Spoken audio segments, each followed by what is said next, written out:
Picture this. You're sitting across from someone at dinner, and suddenly you can hear their thoughts, not their words, but their actual inner voice. The awkward silence you thought was comfortable? They're actually judging your table manners. That polite smile? They're mentally composing a grocery list. The compliment they just gave you? They're thinking the exact opposite. What if I told you this scenario isn't science fiction anymore? What if mind reading, the stuff of comic books and fantasy novels, is becoming reality right now, in laboratories around the world? And what if the implications of this technology are far more profound and disturbing than you've ever imagined? I'm about to take you on a journey into the cutting edge of neuroscience, where scientists are literally decoding thoughts, translating brain signals into words, and building machines that can peek inside your mind. But this isn't just about the technology.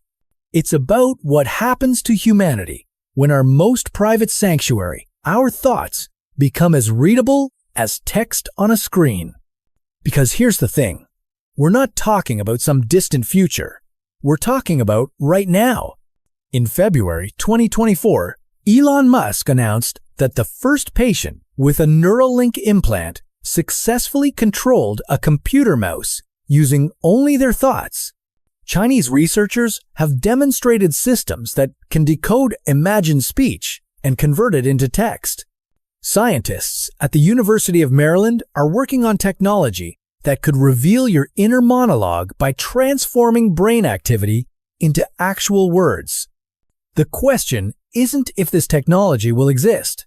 The question is what happens to us when it does. Let's start with what's actually happening in these labs right now, because the reality is already stranger than most people realize. Brain-computer interfaces, or BCIs, work by detecting the electrical signals that neurons produce when they fire. Think of your brain as a massive electrical network with billions of tiny conversations happening simultaneously. Every thought, every decision, every memory creates unique patterns of electrical activity. And we're getting incredibly good at reading those patterns. The technology comes in two main flavors. Non-invasive systems use external sensors like EEG caps that sit on your scalp, picking up brain signals through your skull. They're safer, but they're like trying to eavesdrop on a conversation through a thick wall. You can get the general idea, but you miss the details. Invasive systems require surgery to implant electrodes directly into brain tissue. It's riskier, but the signal quality is extraordinary. It's like having a microphone placed directly next to the speakers. And the results? They're already mind-blowing. Paralyzed patients are typing messages at speeds of over 90 characters per minute using thought alone. That's faster than many people can type on a smartphone. Researchers have demonstrated systems that can reconstruct images from brain activity, literally seeing what someone is visualizing in their mind's eye.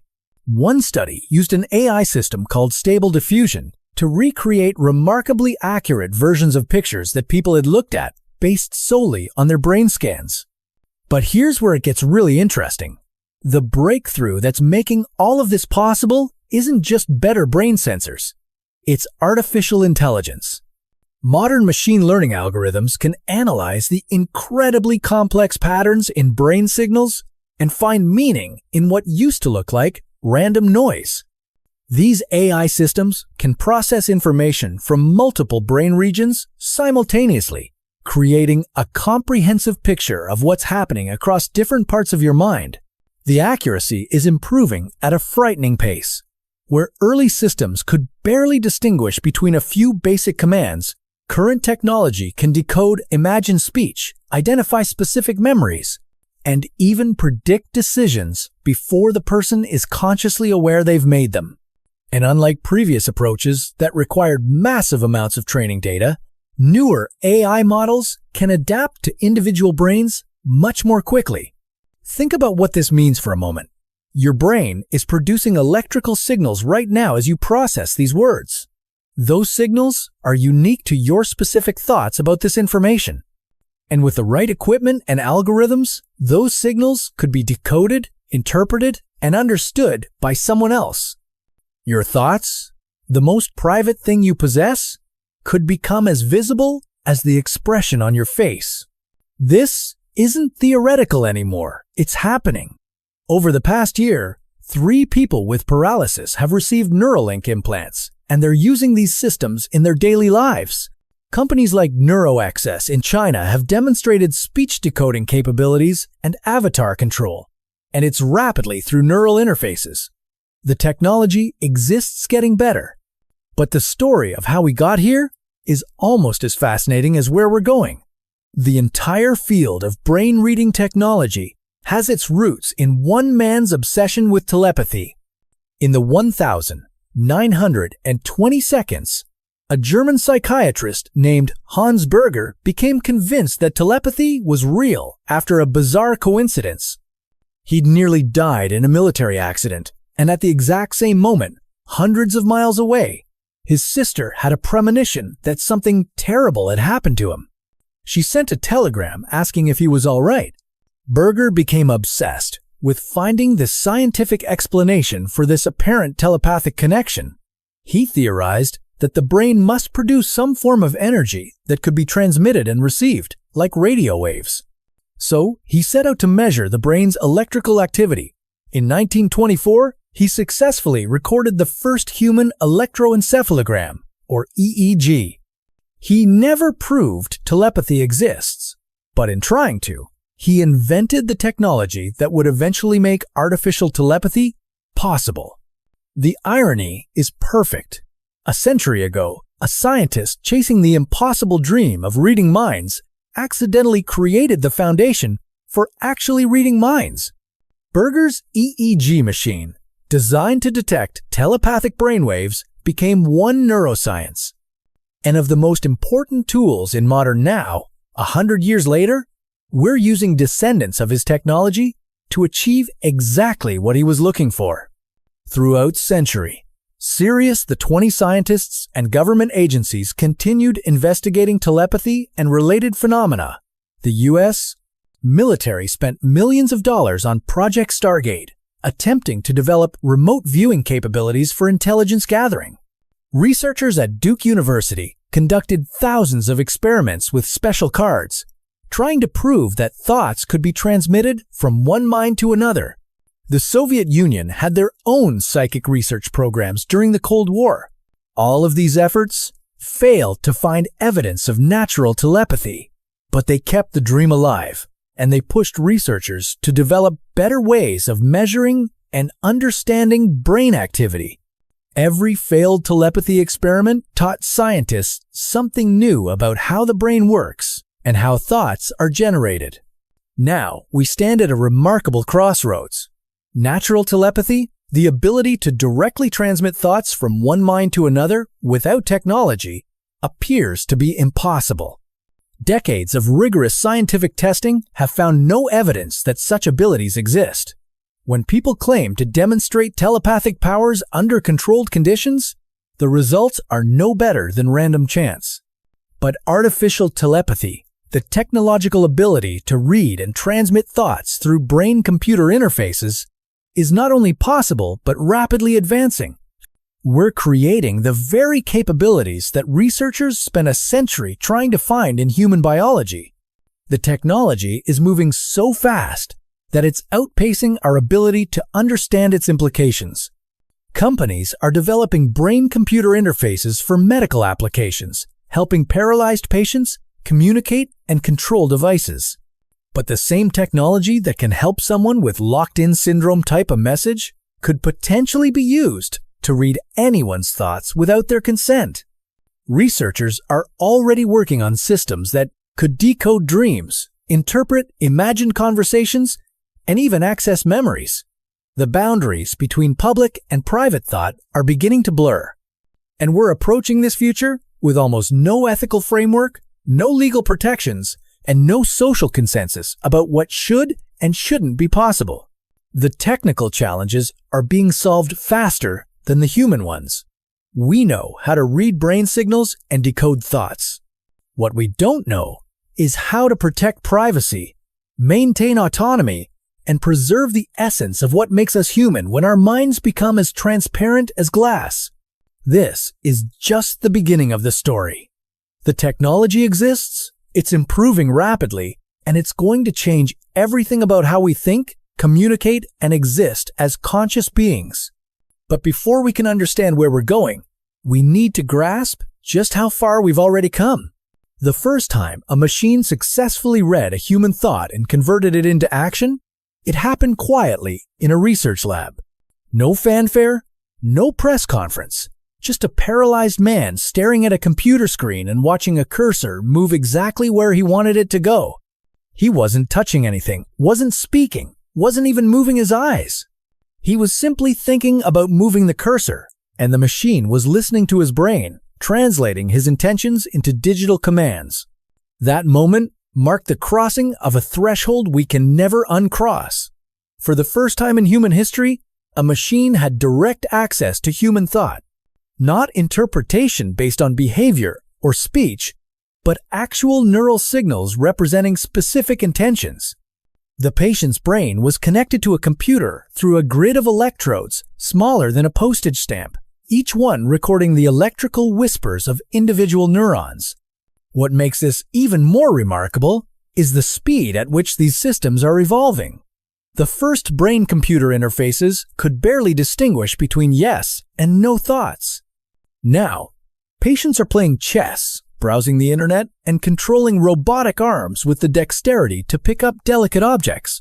One patient learned to type at 90 characters per minute using only his thoughts. That's faster than most people can type on their phones. But speed isn't the most impressive part. It's the intimacy of the connection. These systems aren't just reading simple commands like move left or click here. They're interpreting complex intentions, understanding context, and even predicting what someone wants to do before they fully form the thought. The machine learns to recognize the unique patterns of each individual's brain, creating a personalized dictionary of neural signals.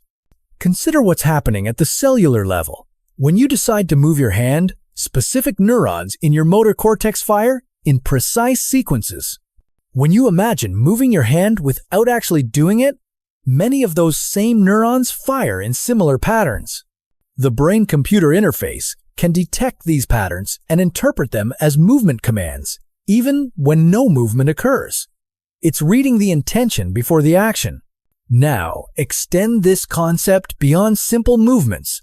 Researchers have demonstrated systems that can decode imagined speech. When you think words without saying them, your brain activates many of the same neural pathways used for actual speech. The subtle electrical patterns associated with thinking hello are different from those associated with thinking goodbye. With enough training data and sophisticated algorithms, machines can learn to recognize these differences. The implications become staggering when you realize that this technology isn't limited to conscious, deliberate thoughts. Brain activity occurs on multiple levels simultaneously. While you're consciously thinking about one thing, your brain is also processing sensory information, managing emotions, accessing memories, and running countless background processes. All of these create electrical signals that could potentially be detected and interpreted. Researchers at the University of California have developed systems that can reconstruct visual images from brain activity.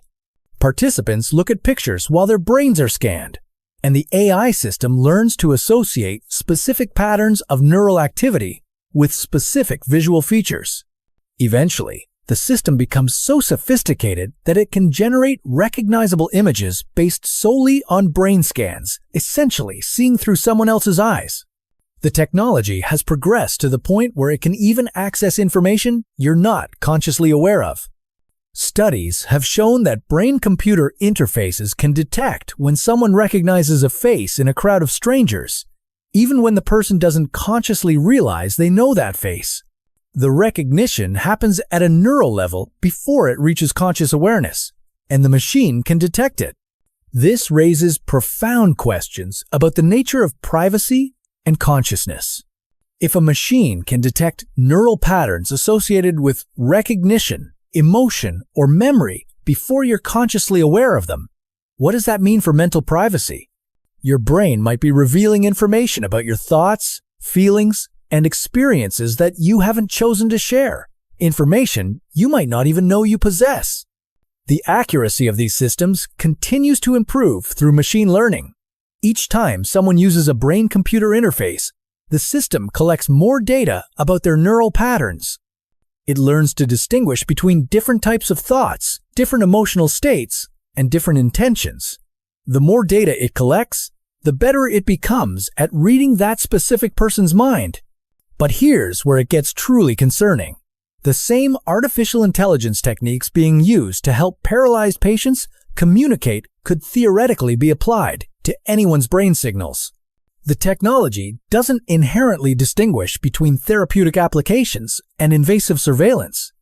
A system designed to help someone type a message could just as easily be used to monitor their thoughts without consent. Current brain-computer interfaces require surgical implantation, which provides a natural barrier to widespread adoption. But researchers are working on non-invasive alternatives that could read brain signals through the skull. These systems would be less precise than implanted electrodes, but they wouldn't require surgery. Imagine a device that could read your thoughts simply by being placed near your head, like a futuristic hat or headband. The military applications are obvious and terrifying. Soldiers who could communicate silently through thought alone would have unprecedented advantages in combat situations. But the same technology could be used for interrogation, extracting information from prisoners of war or captured spies. The line between therapeutic application and weaponization becomes uncomfortably thin. Corporate interests are already converging on this technology. Major tech companies are investing billions in brain-computer interface research, not primarily for medical applications, but for commercial ones. They envision a future where you could search the internet, send messages, or control smart home devices using thought alone. Your brain would become the ultimate user interface. But this commercial vision raises uncomfortable questions about data collection and privacy. If a company can read your thoughts to help you search the internet, what's stopping them from collecting data about everything you think? Your thoughts would become just another data stream to be analyzed, packaged, and sold to advertisers. The current pace of advancement suggests we're approaching a tipping point. What took decades to achieve in early brain-computer interface research is now happening in months. The combination of better sensors, more powerful computers, and sophisticated AI algorithms is accelerating progress at an exponential rate. We're standing at the edge of a transformation so fundamental that it will redefine what it means to be human. The technology to read minds exists. It's improving rapidly, and it's beginning to escape the controlled environment of research laboratories. The question is no longer whether this future will arrive, but how quickly and what we'll do when it does. The next phase of this story isn't about technical capabilities. It's about what happens when mind-reading technology meets the messy, complicated reality of human society, human relationships, and human nature. Because once thoughts become readable, everything changes. Everything. The first relationship to crumble under the weight of mind-reading technology happened quietly, in a suburban home where a couple had been married for 15 years. The husband, participating in an experimental brain-computer interface trial for his epilepsy, came home one evening to find his wife packing her bags. She'd seen the research data, the printouts of his decoded thoughts, the neural patterns that revealed not just his conscious communications with the medical team, but the background mental chatter that accompanied every moment of their interactions. She discovered that when he said, "I love you" each morning, his brain was simultaneously processing thoughts about his coworker. When he listened to her talk about her day, his neural patterns showed he was planning his weekend golf game. When they made love, the brain-computer interface recorded neural activity associated with memories of previous partners. None of this was conscious deception. It was simply the chaotic, unfiltered reality of human consciousness, suddenly made visible. This wasn't an isolated incident. It was a preview of what happens when the messiest, most complicated aspects of human psychology collide with technology that can't distinguish between thoughts you want to share and thoughts that simply exist in the background noise of consciousness. The human mind isn't a clean, organized filing system. It's more like a crowded cocktail party where hundreds of conversations are happening simultaneously. At any given moment, you're consciously focused on one conversation while dozens of others continue in the background. You might be listening to your friend talk about their vacation while simultaneously noticing someone attractive across the room, remembering you need to buy groceries, and feeling annoyed about something that happened at work yesterday. Current brain-computer interfaces can't yet distinguish between these layers of mental activity. They detect neural patterns associated with all of it. When the technology becomes sophisticated enough to decode complex thoughts, it won't just read what you're deliberately thinking. It will expose the entire chaotic symphony of your mental life. Consider what this means for human relationships. We've built our social structures around the assumption that thoughts remain private unless deliberately shared. We can choose what to reveal and what to keep hidden. We can manage our self-presentation, showing our best face to the world while keeping our petty jealousies, random anxieties, and inappropriate fantasies locked away in the privacy of our own minds. But what happens when that privacy disappears? When every fleeting thought, every moment of boredom during a conversation, every flash of irritation or attraction becomes as visible as the expression on your face? The psychological research on this is both fascinating and disturbing. Studies have shown that people dramatically overestimate how much their loved ones want to know about their inner thoughts. We imagine that complete honesty would strengthen relationships, but the reality is far more complicated. Many thoughts are best left unshared, not because they're shameful, but because they're contextual, temporary, or simply irrelevant to the relationship. You might love your partner deeply while occasionally finding them annoying. You might be committed to your job while fantasizing about quitting during a boring meeting. You might care about your friends while sometimes feeling envious of their success. These contradictory feelings are normal, human, and healthy. They become problems only when they're exposed without context or choice. The first large-scale study of couples using experimental mind-reading technology had to be terminated early due to the psychological damage it caused. Participants reported feeling violated, misunderstood, and trapped. The technology revealed not just conscious thoughts, but the fleeting, often meaningless mental noise that accompanies human consciousness.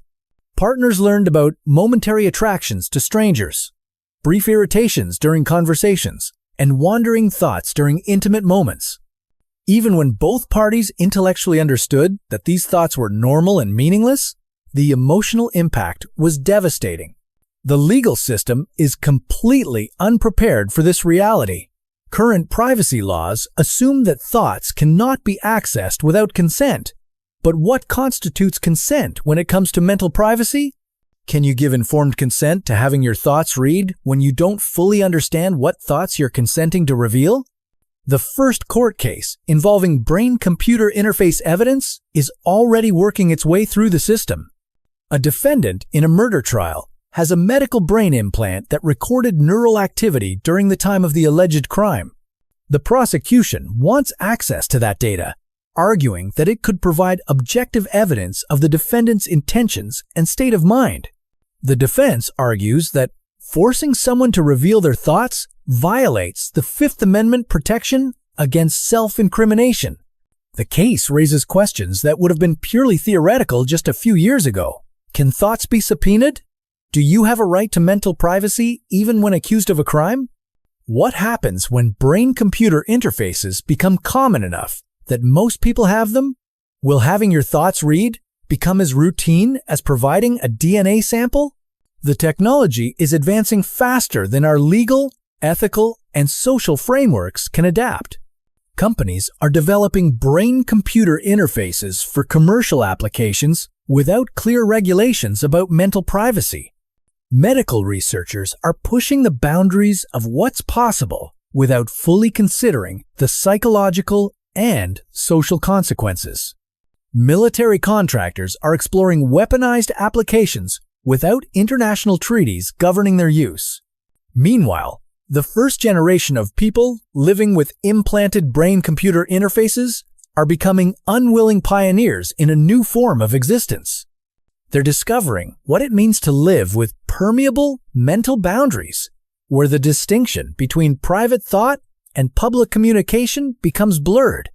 Some report feeling like they're losing their sense of individual identity as their thoughts become entangled with digital systems. Others describe a strange form of liberation. When your thoughts are no longer completely private, the shame and anxiety associated with unwanted or inappropriate thoughts begins to diminish. The universal human experience of having a chaotic, unfiltered mental life becomes visible, making it harder to judge yourself or others for the messy reality of consciousness. But perhaps the most unsettling discovery is how little control we actually have over our own thoughts.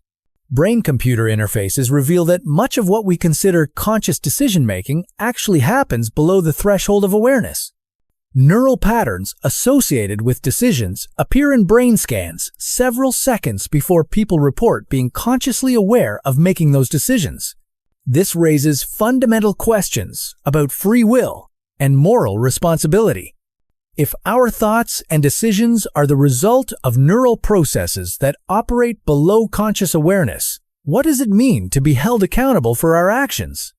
When brain-computer interfaces can predict our choices before we're aware we've made them, who or what is actually in control? The implications extend far beyond individual psychology. Entire social and economic systems are built on assumptions about human agency, choice, and responsibility. What happens to concepts like consent, accountability, and justice when the boundaries of consciousness become permeable and the illusion of mental control is shattered?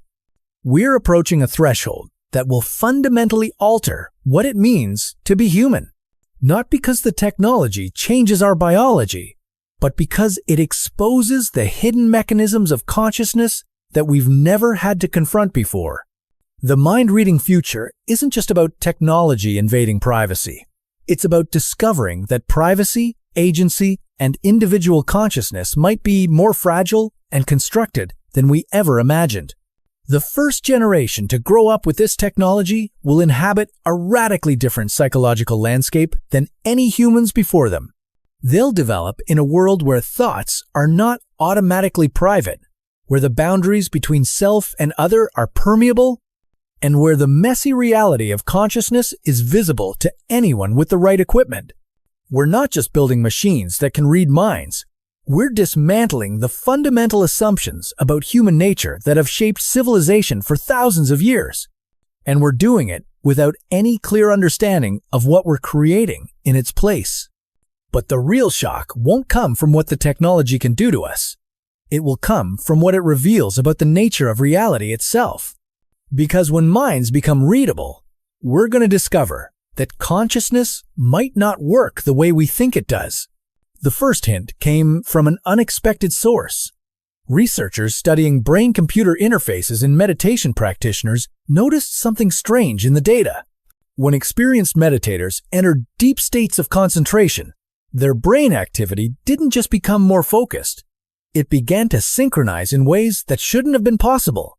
Neural oscillations that normally varied independently started pulsing in perfect harmony across different regions of the brain, creating patterns that resembled the interference waves you see when multiple radio signals overlap. But here's where it gets weird. When multiple meditators were monitored simultaneously in the same room, their brain patterns began to synchronize with each other. Not just their own internal neural networks, but the neural networks of other people nearby. The effect was subtle, but statistically significant. Something was causing separate brains to entrain with each other, like clocks that gradually sync up when placed on the same shelf. This discovery forced researchers to reconsider fundamental assumptions about consciousness. The brain had always been understood as an isolated information processing system, sealed inside the skull and communicating with the world only through sensory inputs and motor outputs. But what if that model is wrong? What if consciousness isn't contained within individual brains but exists as a field phenomenon that can extend beyond the boundaries of any single nervous system? The implications are staggering. If minds can influence each other directly at the neural level, then the advent of brain-computer interfaces isn't just about reading individual thoughts. It's about tapping into a deeper layer of reality where consciousness itself might be interconnected in ways we're only beginning to understand. Early experiments with networked brain-computer interfaces have produced results that challenge everything we thought we knew about the two people with mind. When implanted electrodes are connected through a shared computer system, something remarkable happens. They don't just share information. They begin to share experiences in ways that blur the boundaries between individual consciousness. One participant thinks about moving their right hand, and the other person's hand moves involuntarily. Someone imagines the taste of chocolate, and their partner reports experiencing the same taste sensation. A person recalls a childhood memory, and fragments of that memory appear in their partner's consciousness, complete with emotional associations they've never experienced before. The participants describe it as the strangest sensation imaginable. It's not telepathy in the science fiction sense. It's something more intimate and more disturbing. It's the direct sharing of the raw material of consciousness itself. The electrical patterns that constitute thought, memory, and sensation become transferable between minds, creating hybrid experiences that belong fully to neither person. This phenomenon has forced neuroscientists to confront the possibility that individual consciousness might be an illusion. What we experience as our unified, coherent sense of self might actually be the result of multiple information processing systems working together to create the appearance of a single mind. And if consciousness is actually a distributed phenomenon, then connecting brains through technology might not be creating artificial telepathy.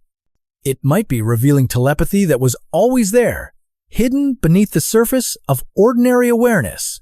The philosophical implications are profound.